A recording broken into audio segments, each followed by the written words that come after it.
Hello and welcome to TelecomTV.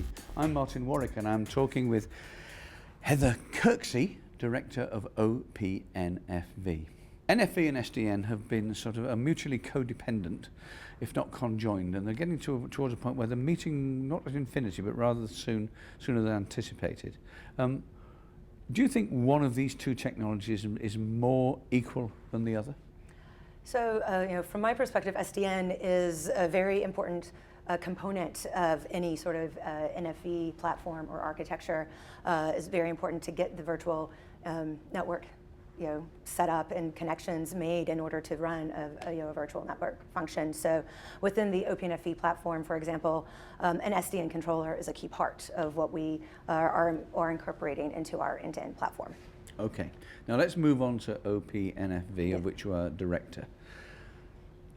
NFV has been predicated on openness. Yes. The reason for that is it's a carrier and operator driven initiative, and the carriers and the operators have said the old model isn't going to work anymore because we're not going to be suckered in and locked in to vendors who just keep selling us more and more of the same thing, and after a few years we can't escape.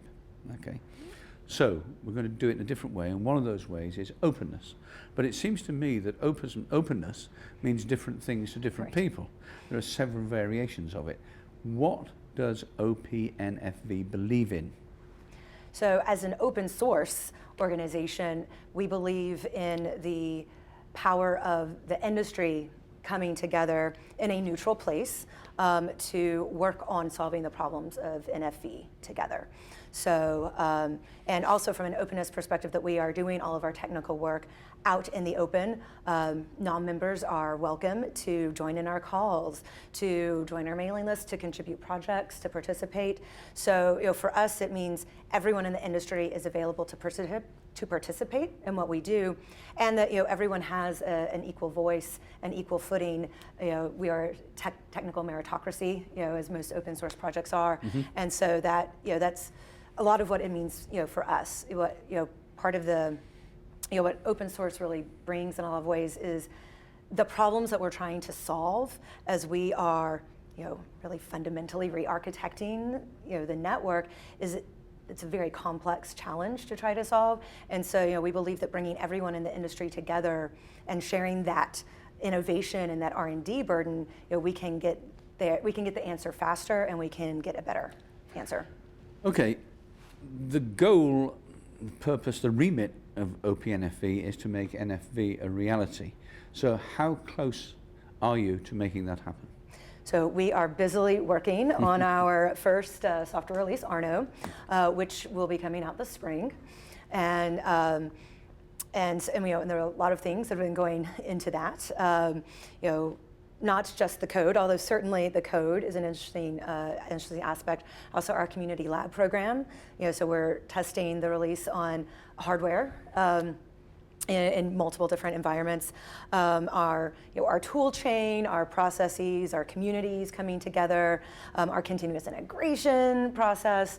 So we've kind of put a lot of things in place, and then we are working on getting our first release out. So that's it's hard to get more real than code. True.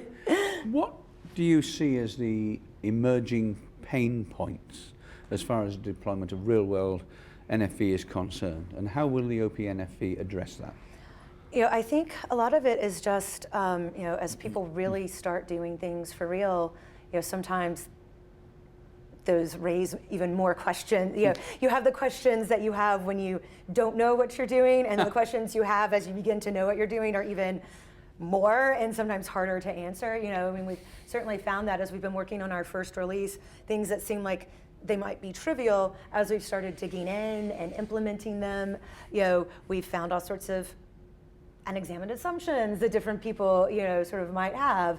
That, it's really good that we're doing that, because we're actually finding that out, we're answering those questions.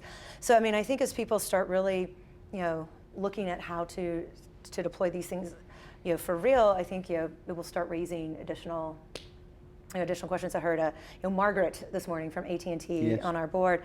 In her presentation, she was talking about how they had an idea of kind of SDN controller when they started, and now they're looking at sort of different types of SDN controllers, and so it's as they've gotten more and more in, your ideas and assumptions get refined. Now, the OPNFV, of course, operates within an environment which is regulated in many ways. I know you haven't been with the OPNFV as a director for a great deal of time, but what's your perception so far of the way regulation is affecting and impacting on NFV?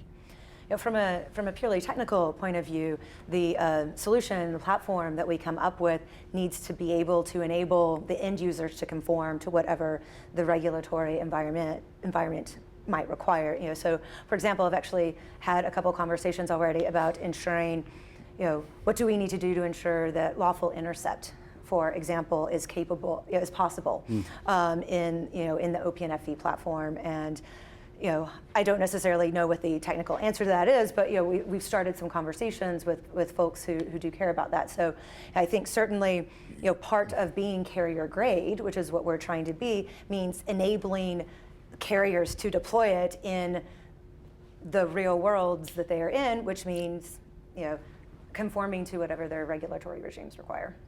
Okay. Going forward, what do you see as being the main, not pressure points, but the main issues that you're going to have to be dealing with, the organisation is going to be dealing with over the next 12 months? I think, so after we get our first release out, we will have a second one. Yeah. Let me answer that in just like a couple of vectors. One of them, as an open source project, we're a bit interesting and a bit different in that we are integrating components from various upstream projects, as well as wanting to take features, new capabilities, changes into those upstream projects. So I think the success of OPNFV will depend on how well we are able to build relationships with our upstream partners and get the changes that our end users need to be able to deploy into some of those projects. So that's certainly a big focus, and and that's not a trivial thing. Building relationships with really good on the ground technical relationships with the upstream groups. One of the things we also want to do, our first release, we very much constrained the number of components that we have in there, but we want to actually enable more flexibility and choice going forward. So figuring out how to do that in a way that does not degenerate into utter chaos, but enables the choice that many of our members are saying that they want to enable. Figuring out how to do that the right way, and sort of one of the great things about the project is that there's so much interest. We're up at 55 members now. It's just 7 months old. 18 have invested at the platinum level.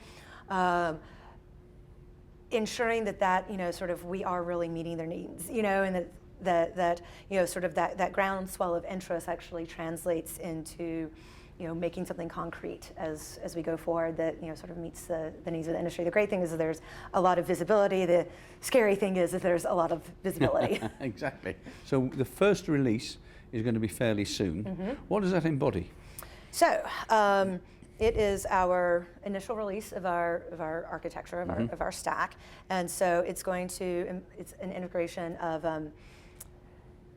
basically we've got network, compute, and storage control.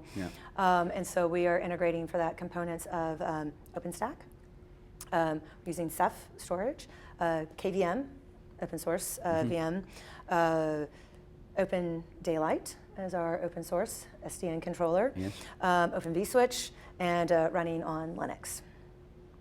So that's the software build that we're getting out, and we've got build tools that will be able to automatically build that platform and deploy it for you. And then, as I mentioned earlier, we've been setting up this community lab program, and also we have deployed our own bare metal hardware lab that the Linux Foundation is actually hosting for us, so that we can do bare metal installation and testing and performance testing and things like that. Moving forward long term with the project. It must be a very busy time. So it is. Thanks for spending some of it, your spare time, with us. Heather Kirksey, thank you. Thank you.